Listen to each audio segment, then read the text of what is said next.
Good morning, everyone. Welcome to the podcast series, Unshakable Strength Empowering Black Women, sponsored by the Empower Project. The Empower Project is a partnership between Howard University and Health HIV, sponsored by the PACE grant from Gilead Sciences.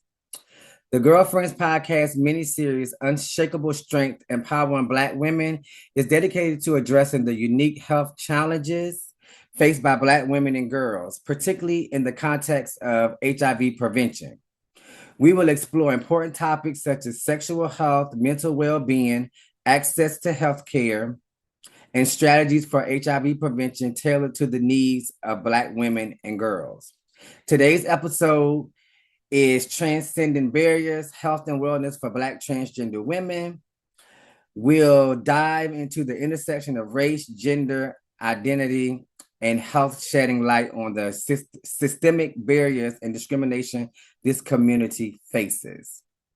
So first, I want to introduce myself. My name is Kanaya Walker. I'm the lead linguistic care coordinator at Heart to Hand Inc., which is a public health organization focusing on treating people with HIV, are also testing people for STIs. So we basically focus on people living with HIV and other sexually transmitted infections. We're in Largo, Maryland. And a little bit about myself. I went to Norfolk State. Then I moved to Atlanta. I've been in DC for 7 years now, and I've been in the public health field for 6 years. And I'll let Rihanna Richmond introduce herself. Hi, my name is Rihanna Richmond. I'm currently a graduating senior at Howard University, and I want to be a physician assistant in the future. I'm also a research trainee intern at Children's National Hospital, and I'm in the special immunology department, and we focus on HIV and STD prevention, and we also promote PrEP to youths and teens in the area of DC. Okay. So today, how we're going to start today's conversation off, I just want to talk a little bit about in the intersecting identities of race and gender that's, uniquely shaped around the health challenges that Black transgender women face. First of all, I am a Black transgender woman. So I think a lot of times, I think for me, the first thing that comes to mind is racial and gender-based discrimination. I think a lot of times, I think society only sees us as trans women, and I think a lot of times they forget that we're Black. So, when we think about the discrimination and the discrimination, but gender-based and racial that Black women have, we kind of have the same thing in common. We're both Black. We both identify as women. Just one is a cisgender woman, and the other one is a transgender woman. So I do like to educate people on that because I think a lot of times they just look at us like we're just trans women, forgetting that. And I think in society as a whole, I think that they only look at us as if we're trans and not Black. So it kind of takes away our Blackness. I felt like even with the whole Black Lives Matter situation, I always felt like that it was Black Lives Matter, but not Black trans lives that matter. Because I think that we kind of always are missing out of the equation. Also, I feel like another one is I feel like it's like limited access to stable employment and housing, and especially for Black transgender women. Like I stated before, I think that Black women, Black cisgender women, and Black transgender women, I think we have more in common than I think some of us even know. And so I'm so glad that we're actually having this conversation to kind of show people, the things that how we intersect in our identities. So I want to ask you, Rihanna, like, how do you feel about it? Like, do you understand where I'm coming from? Yes, I do. I feel like in today's age, the world is steadily evolving. And I see from working as a research trainee at Children's National Hospital, like different people and different perspectives. And everyone just wants to be them at the end of the day and want to feel accepted in their truth and who they are. And especially going out to the hospital, speaking to providers, it's like you want to make sure you're feeling seen and heard and that your values are being respected. Just like you were saying with the Black Lives Matter movement, you want to feel that trans Black Lives Matters as well, because that's a part of the whole. And it really resonated with me when you did say that trans Black lives wasn't included in Black Lives Matter. And it did pose a thought to me about like a process of how was that campaign and like the movement going about itself, and how Black people, we need to make sure we're being inclusive to all of our people. And I understand, like, I feel like Black people as a whole, we come from a sense of not feeling included. So then we also like yearn for making ourselves feel that way, but we need to make sure we create that ourselves. We have to start that with each other. So it's very important to, you have to be what you want to see in the world. So it's like for us to make sure that we're including trans Black Lives Matter is like amazing. And it's a sense of moving forward in a direction of where we haven't seen, like it's totally different in the future. Yeah, I definitely agree with that. And the crazy thing is, I always say that even when it came to the Black Lives Matter thing, you always have LGBTQ, especially trans women, on the front lines, but we fight for everyone else, but no one fights for us. So sometimes it can almost be like a thing of like what's going on now. How I'm sure you see it on social media when you hear Black women minding their business. So it came to a point of time, like after the election, you see all over the internet, oh, Black women minding their business. So it did come a time with Black transgender women. Like, I had friends like that would post on social media, like, I'm not going out there marching for another Black man. So I think inclusivity is very, very important. And I think that we have to deal with that in our own community and outside of our own community, as well as, Black women have to deal with the same thing. And I'm sure that now you can really see, and I really hope that, with the election and everything, I know it was unfortunate for a lot of people, but I just hope this is the way that, Black women and Black trans women can come together to see that we do have more in common versus not in common. No, I completely agree with that. I feel like just seeing like Kamala Harris and the campaign and everything and what she has done, it's just, it really shows that we're all united as a front. We're all one. No one is too different from one another. And it's just like, if we keep focusing on our differences, then how are you going to realize how similar you are to one another? And then also, I think that, the next thing I think that a lot of people don't understand is that, there's so many barriers within the healthcare system when it comes to Black transgender women. This is the field that I work in. So I think that even for my own job, like when I came there, like I've had them make so many changes. And it wasn't the fact of that, they was discriminating or anything. They really just didn't know. They really just didn't know. So I think a lot of times, a lot of discrimination is rooted in both transphobia and racism. Also, my main goal is, because I mean, even now I have started to, go to different organizations outside of nonprofit public health organizations, because a lot of times a lot of them, like, they understand because they're in those trainings. So now what I've been doing is going out to different organizations who may not support, LGBTQ, or may not, they may have one person that identifies as, trans or LGBTQ. I think a lot of times lack of provider knowledge and training. When it comes to issues associated with like hormone therapy, gender affirming care, that's a big topic right now in the headlines with the whole gender affirming care. Yes, it is. And yes, and the mental health needs to Black transgender women.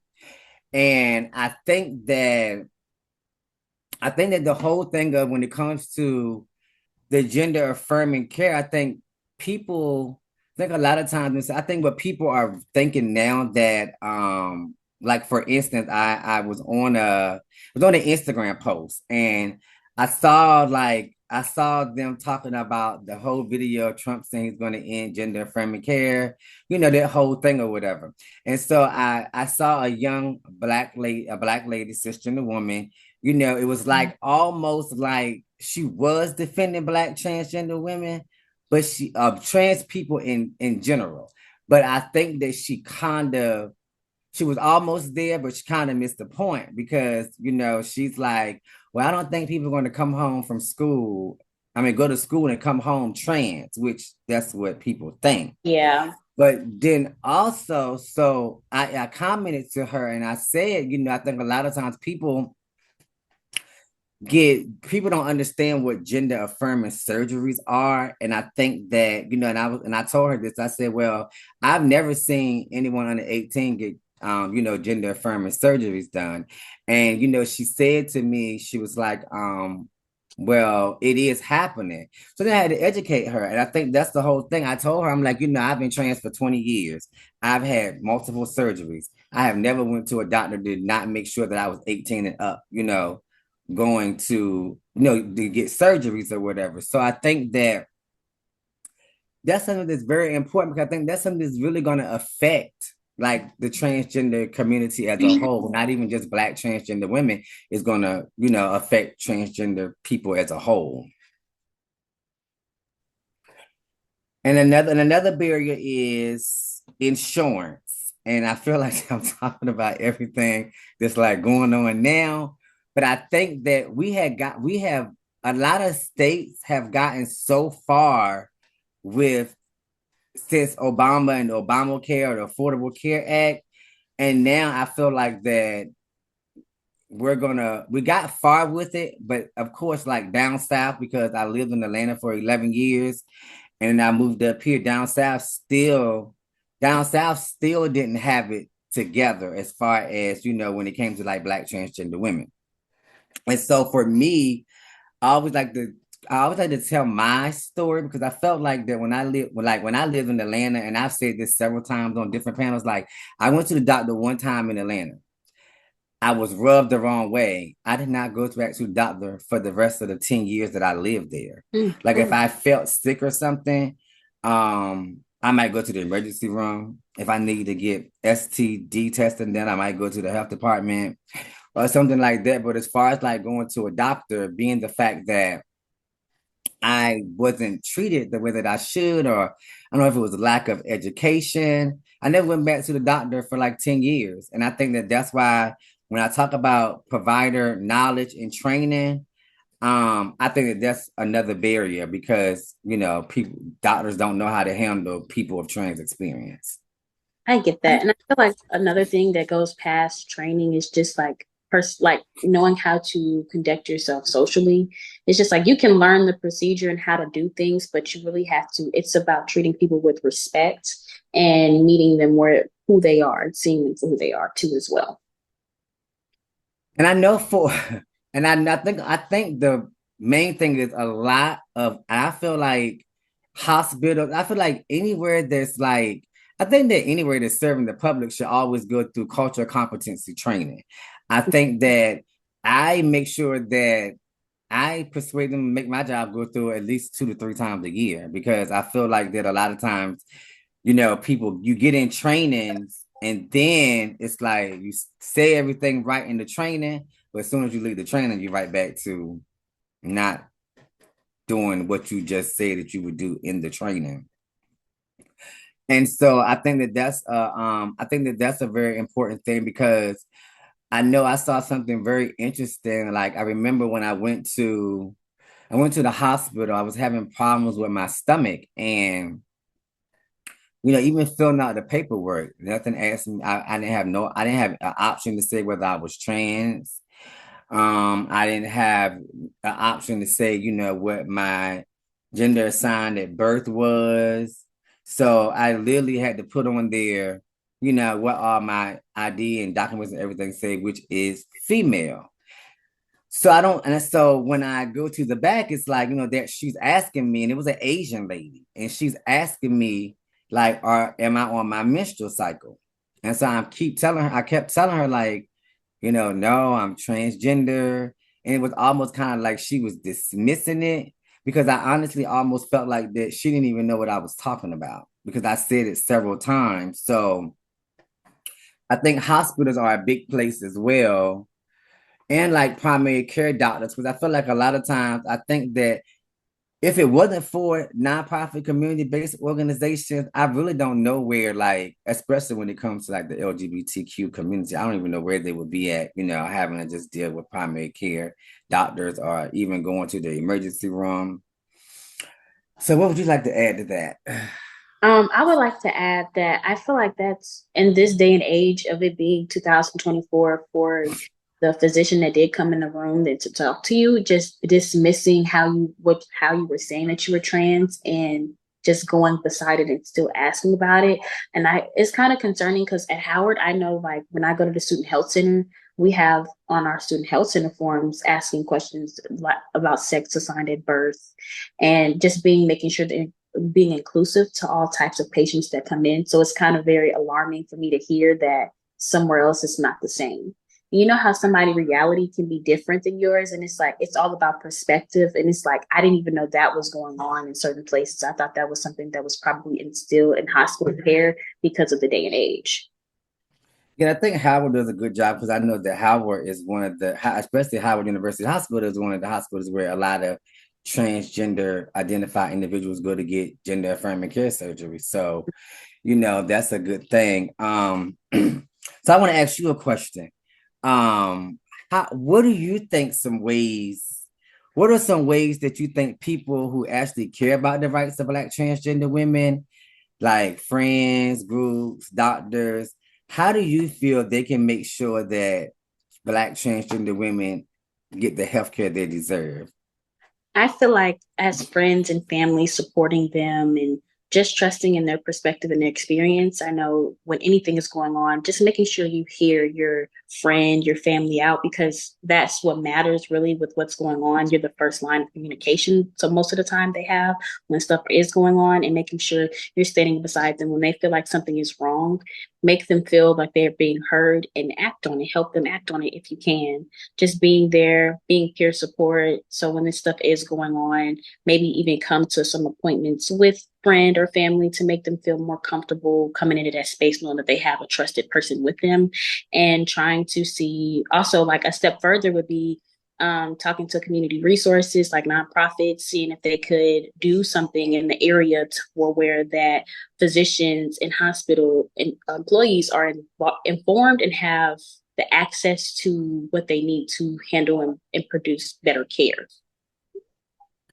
Okay, you said it all. But yeah, I also feel like everything that you said was, correct. And I like the fact that you said sometimes maybe even go to the doctor with this person or be like in any of these things that like these people are doing because the transgender people are doing, because I feel like sometimes like people can be an ally while you're there, Yeah. but they're not keeping that same energy when you're Yeah. not away. So, for me, I always be like, treat me and act towards transgender people or LGBTQ people in general the same way that you act in front of them, do the same behind them. And I think Yeah. that that will also help a lot of, discrimination and biases and things like that because it'll help educate more people. Yeah, I totally agree with that. Just showing up in the way that you say you would. And just, I feel like a lot of people get so caught up in just like the words and what they say. And it's like you can say it, but it's like it's not your reality. You're not seeing it from the perspective that they have. Yep, I totally agree. So next, I want to talk about some I think that we kind of covered a lot of the strategies, a lot of strategies for advocating for the health and rights of Black transgender women. I think we kind of went over some of those, but I do feel like that definitely for me, like my number one thing is always going to be promote inclusive training and policies. So I feel like that, and when I say promote inclusive trainings and policies, have Black transgender women in the room that's doing the training because, you know, we're our own experts, you know. So I think that's always Yeah. very important. I feel like that's very important because it's just like someone who isn't Black and a trans woman cannot tell someone how to do that if in like just being a support system and go through that training without them being there. I feel like that's a very key important item. And it's just like the speaker can give more of like perspective so where the audience is more understanding. Like it's seeing that first point of view. Yeah, I think that's very, very important. And then on top of it, I kind of feel like that it's so many people who would judge, you know, especially, well, for me, I feel like that, and I'm just going to be honest. I feel like for me, Black transgender women have it the hardest out of anybody um that's a part of the LGBTQ community. And I think that, and I don't really want to go there because it could become a deeper conversation. But for me, I think that the issue for me is that when you think about LGBTQ, right? You have lesbian, gay, bisexual, queer. But then in the middle, you have T, which is not a sexual orientation, it's a gender identity. So I think that that is the reason why a lot of people do get confused on sexual orientation and gender identity, and they just group everything together because being transgender is not a sexual orientation. And I think that that is what really has society kind of like in a chokehold per se. I can understand that a bit. I can see that perspective because it's just I can see where you're coming from because it's just like just because I'm transgender doesn't mean that I identify who I am with me being transgender. Correct. Yep. And it's not, and it doesn't identify who I'm having sex with versus all the other letters does identify who those people are having sex with. So I Right. think that that has caused a really big issue in society as well too. I feel like And so go sorry. I feel like ahead. some probably part of it come from like assumption. People just assume one thing and then it's just like you can't never really assume. Just let ask if you're curious, then ask. I feel like another thing. I feel like nowadays people are so afraid to kind of ask questions to get a better understanding that they just assume that whatever they leave up in their head. Yeah, and I think you know I always include this like when I because I do a training. Well, I do a training with organizations like it's an LGBTQ inclusivity training with a focus on Black trans women, and I always try to tell people that all the time. It's like it's okay to ask as long as it's long as it's not disrespectful, and I think that people have such a hard time with that. And some people have a hard time with it genuinely, and then some people just don't care because I'm a Black transgender woman. I know sometimes Black transgender women can be a little difficult, so it could put a little fear for someone, you know, coming up to them asking them a question. But for the most part, I don't think it would. And so I want to talk about some support and resources that would be most helpful for Black transgender women. So I'm going to name some and then you have some you can add to it. So for me, of course, the number one thing is gender affirming care. Gender affirming care to me is so important because I feel like that it just helps someone that's, you know, there is transitioning. It helps them get in their most comfortable position in life.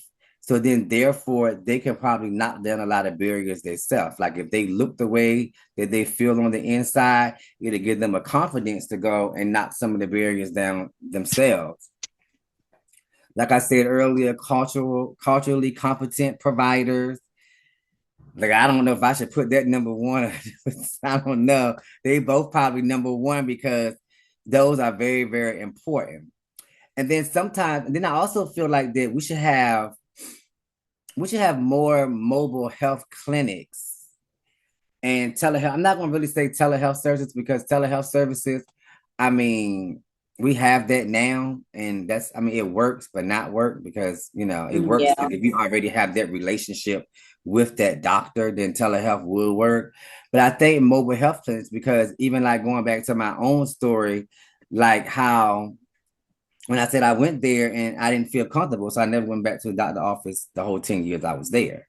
So I think having more mobile health clinics, and also I feel like that even with my organization, we focus on HIV and STIs. We also focus on a status neutral approach, where we try to make sure that anyone who comes in the office, whether you're positive or negative, you leave out with what you need. So I think that a lot of, maybe it's like more, I think public health organizations who are focusing on HIV, I think some of them may should try to venture out to provide more services outside of like HIV and STIs, because a lot of times that's where the LGBTQ community feels more comfortable coming into, and because they see people that look like them. Like when I have like transgender women coming in my job, they feel comfortable because they see me there. Or, if a black woman comes in there, the people at the front desk, like we try to have people that look like the people that we serve. And that's another important thing as well, too. I feel like your last point, I didn't even think about that. That came across my mind for just making sure for Black transgender women to see people that look like them. That changes I feel like it changes it a lot, because I know with the team that I work with, it's a lot of cisgender women, and it's some males, it's some gay and bisexual males, but it's not Black transgender women. And I feel like that would also help us a great bit, because I understand like it's hard to have that conversation about HIV and STD prevention. And it's like you're not even feeling comfortable having this conversation with someone who doesn't understand it. It's like, how am I going to talk to you about what's going on with me and what I have going on, when you don't have a clue what's going on? Yeah, and I think also talking to someone that's like, I think it's also best to talk to someone who have the same experiences as you. Like, even though, a lot of times, Black transgender women, like a lot of us have, engaged in sex work. So, or even when it comes to Black cisgender women, most Black cisgender women, they have, like, for an example, like, okay, y'all, they can talk about their menstrual cycle, like, this different thing that they have in common.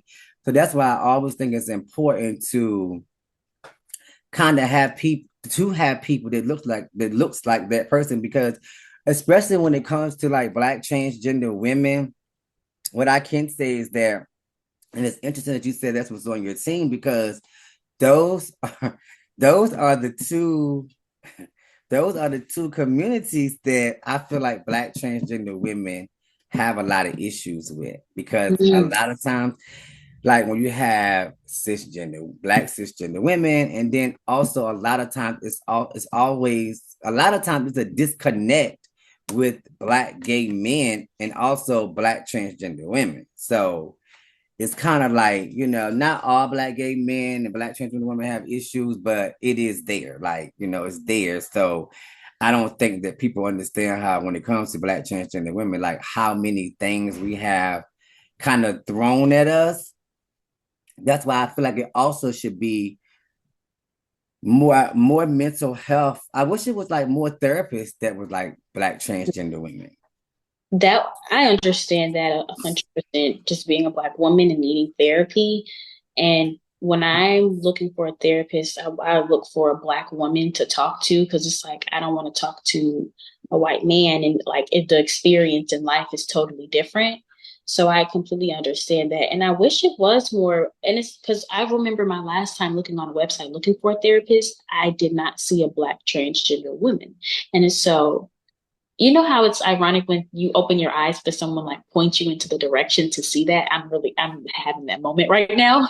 I just like hearing what you're saying and what you're pointing out. It's like it's literally right there in plain sight. It's just you need the perspective in order to see it. And that's why it's important for Black transgender women to be in all of these spaces and these roles, because you obviously see it in a different light.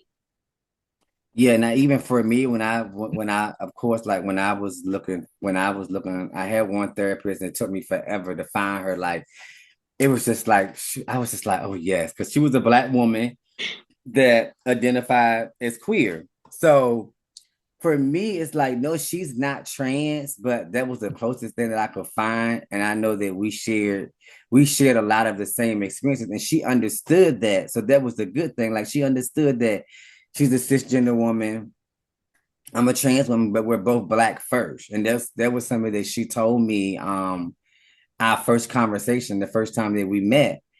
Because she was asking me what made me choose her because I went through like it took me like a whole week to go through to find a therapist. Wow. And at first, it was kind of a little tricky because I was like, well, dude, I know I didn't want a white person. And then it was kind of like, do I want a black gay man? And then I'm like, no.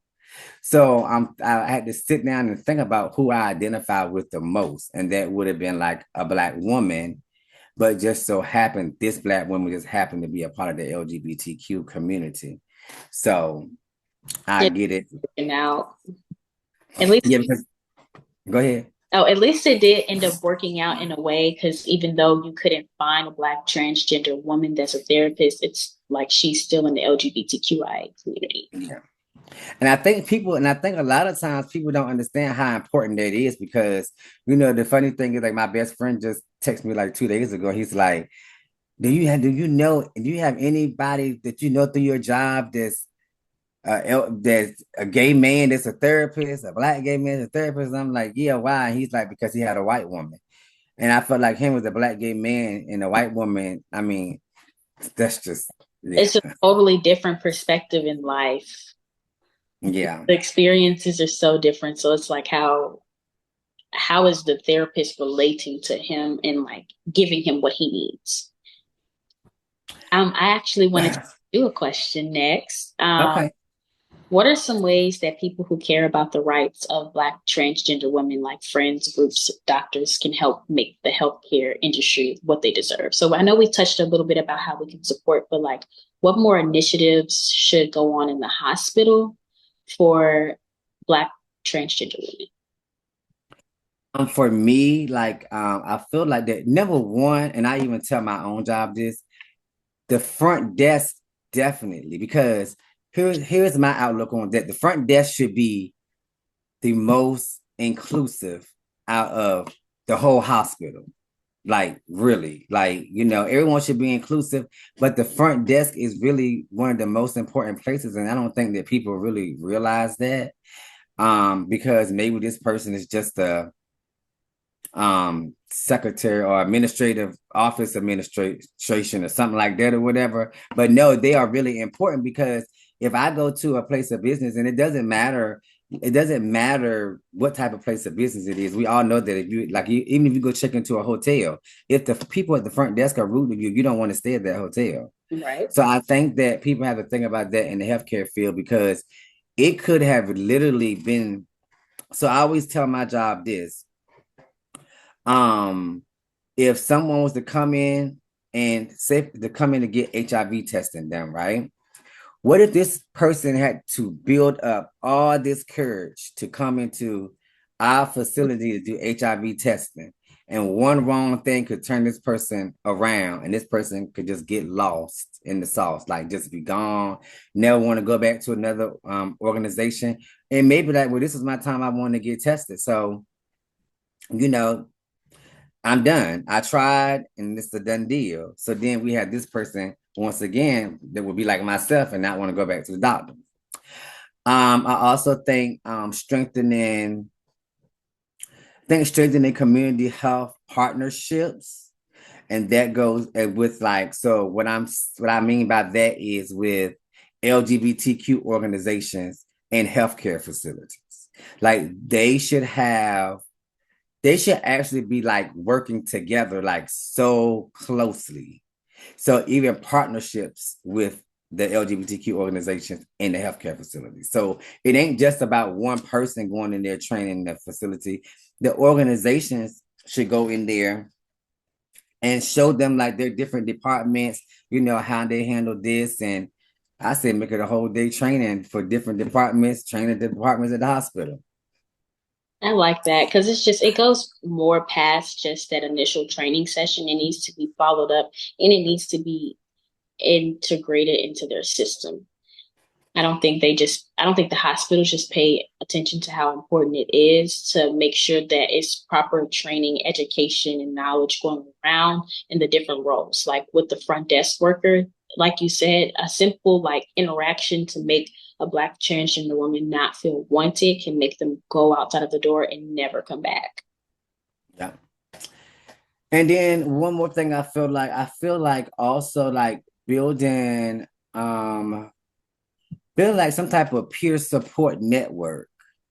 Like, provide spaces for, like Black transgender women in hospitals, like different places can do this. Like making it a safe space for Black transgender women to just come in, like almost like a support group. I like that. That sounds like an amazing idea. I know like back at home, we have this hospital and there I was a volunteer for the Ronald McDonald House and for the families, they would have a special space for them in the hospital for them to like hang out in between like doctor's appointments, surgeries, and just like a space overall catered to them. And if they needed to stay overnight, they could, and it was openly welcome for them. So just having that in all spaces, and I know hospitals have the space for it to do it, it's just making that intention and wanting to, because that would be an amazing, just a nice little area for comfortability and a safe space.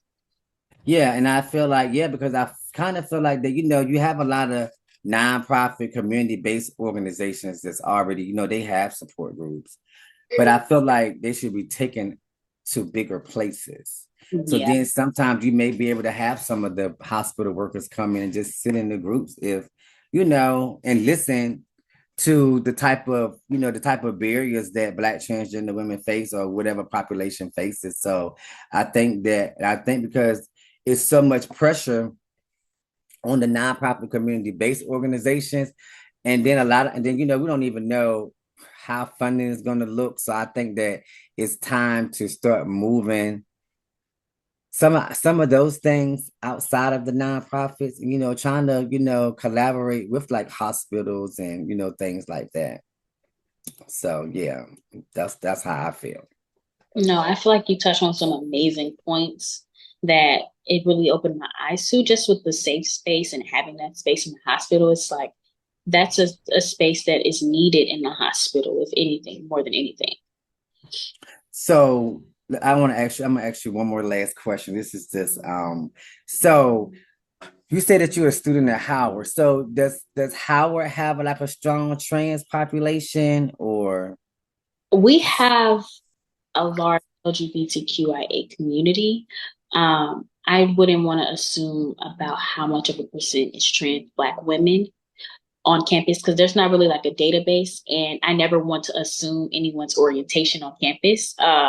But there is like we have large spaces. We have a cascade. It's for the LGBTQIA community, and I'm not sure there's a specific organization under that umbrella because it's like an umbrella for all of the LGBTQIA organizations. I don't think there is a specific one for transgender women, but we do have a whole integration of organizations for the LGBTQI community. And we have separate, they have their own, like, we have a lavender graduation and there's like commencements and speeches. I know last week there was an organization Cascade hosting an event. It was gay and Greek, so it was everyone they had a whole commencement speech and it was just like an open discussion for them to talk and have that safe space about what's going on with them, what do they need, and stuff to do in the future. okay.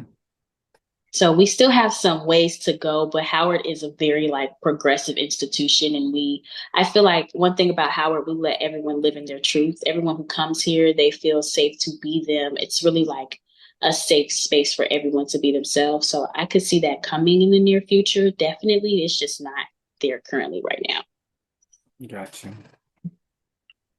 So I mean, so one last thing, like for me, it's like that's why I like DC so much because I work in PG County, Prince George's County, And so basically, like what I've been trying to do, because kind of just like, with the whole this podcast series and things like that, like, I received the grant through ViVE. So I mean, it wasn't a lot of money, but what I've been trying to do is at least tackle things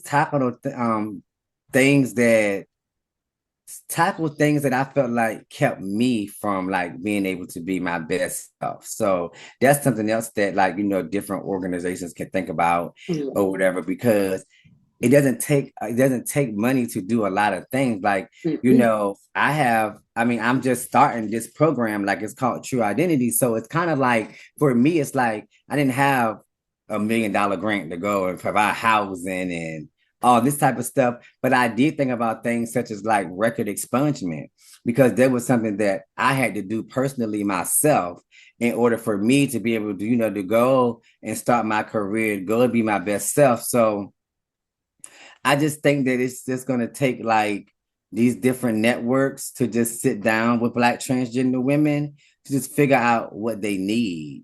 And Yeah. I think that because a lot of times people might think that, oh, they need housing or they need this. It could be some of the simplest things that they need, like I can give you a referral to get your name changed, a referral to get your gender marker changed, like things like that, that does not cost money, but it's still a service that's very, very important.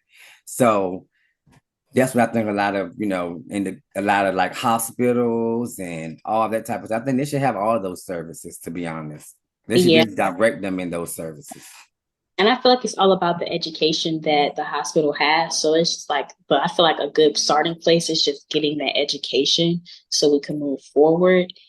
Because unfortunately, like we want everything in the world to be kind of progressive, but things take time. And it's just about Americans as a whole being ready for change. I feel like that's something that we're so stuck on. We're so stuck in how it is right now and today that it's scary to try to invoke change. And I feel like there's a lot of like, especially companies are fearful of moving in that change and how it's going to affect how consumers are going to look at them, people who are like giving them money. So it's definitely something that needs to be put in the right direction, but it's definitely going to take time.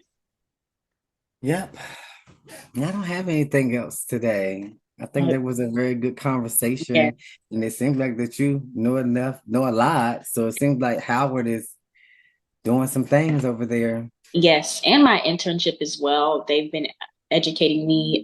Actually, like this next week, next Thursday, we're having a Shred Away the Stigma for World AIDS Day for Black transgender and cisgender women.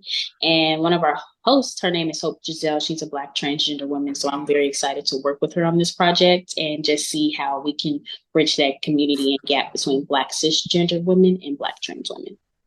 Oh yeah, because I'm supposed to come over there. Yeah. She's going to be at Howard. Yeah, me and one of my friends got tickets to come there. So yeah, like I'm going to Oh, come there for that. Because that's like a good even the concept that they're doing is a really good start, because you have a cisgender heterosexual male, you have a gay man, then you have a trans woman. yeah. So it's just everybody could just come together like that, then we would be in a better place. Yes, and just opening that discussion and having that conversation, I feel like that's what's very important. Okay. So before we end, do you have any final thoughts?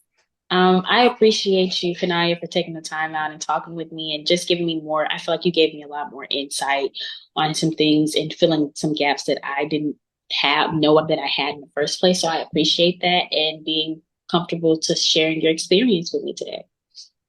And I appreciate you for being understanding and being open and actually really, really understanding, because you said some things that I didn't have to say. So I appreciate you for that too. Well, I hope you have a nice day and I will see you soon, actually. Because I will be at Howard. Thank you for tuning into this episode of our podcast. We hope you found the conversation engaging and informative. If you found today's episode engaging, we encourage you to tune in our upcoming episode, Empower Her, with Black women navigating life professional spaces, where we will be exploring the unique challenges and triumphs of Black women in professional environments. Remember to subscribe, rate, and review our podcast to help us reach more listeners. Until next time.